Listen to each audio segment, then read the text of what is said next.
is there going to be money, or is there going to be Bitcoins? Is there going to be gold? Is there going to be who knows what? Are aliens coming? Are those real UFOs? You probably think I'm haunting you.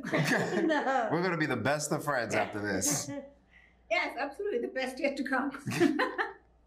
All right, so Severance dives deep into this world of control identity, right? As you have explored these intense characters, did it make you think differently about the idea of legacy, both in life and in Hollywood? Ooh. Well, I always like to think about legacy. That was something that was very important to me growing up. You know, I grew up in the church, and so much of the church and religion is about legacy, what you pass down, what's before you. So that's always been in the forefront. And with Milchick, you know, he is confronted with this duty, this task that is tied to his legacy and the legacy of Lumen.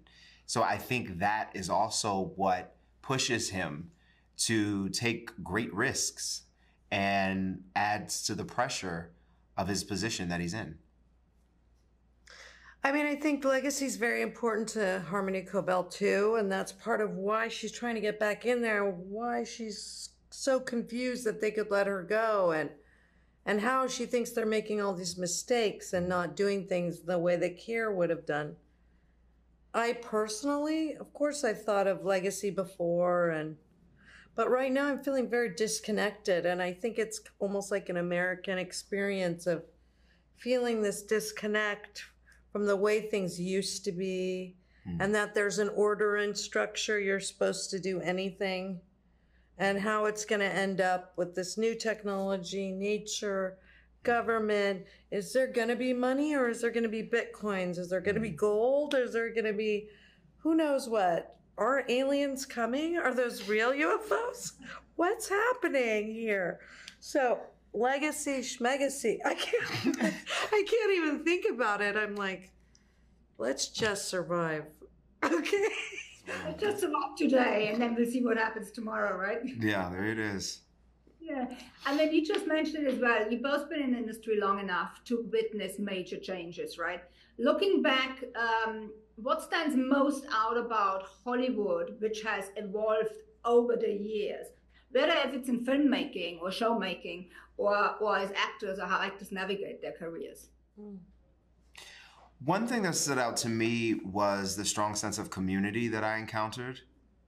You know, it's really tough navigating this industry, and it's so important to have a community of people that support you, that challenge you, and that uplifts you as well. I experienced that 10 times the level during the strikes, how we all rallied around each other and supported one another and helped each other with resources and knowledge in order to sustain while we were on strike. And, you know, also when some fellow actors and artisans lost their jobs, we continued to support one another. And I really value that.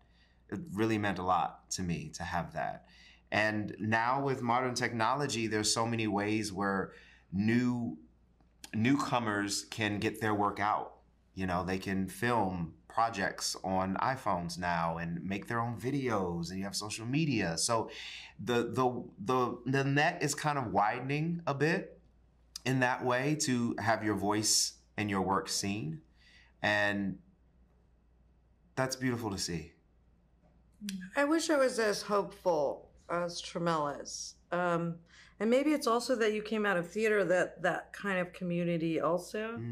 But I sort of feel like because I came out of film when we were actually shooting on film and all kinds of technology was different, I feel like with all the closing of these movie theaters and AI and this, like the shift from like streamers and out of network and closing down movie companies and kids having to audition like on Zoom or by tape, I almost feel like I'm looking at a cliff and it's like crumbling. I know it will something new will be born because it comes out of creativity and human beings need to tell story.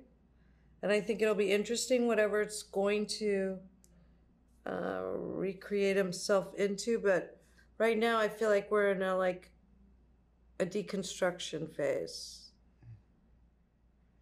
Wow, you look sad, and I feel sad. I know. You're well, like, one thing for sure, you both gonna be around when the new construction has happened. Thank you so much. Happy holidays. I won't be haunting you today anymore. Happy holidays. It's a pleasure. Happy holidays. Bye.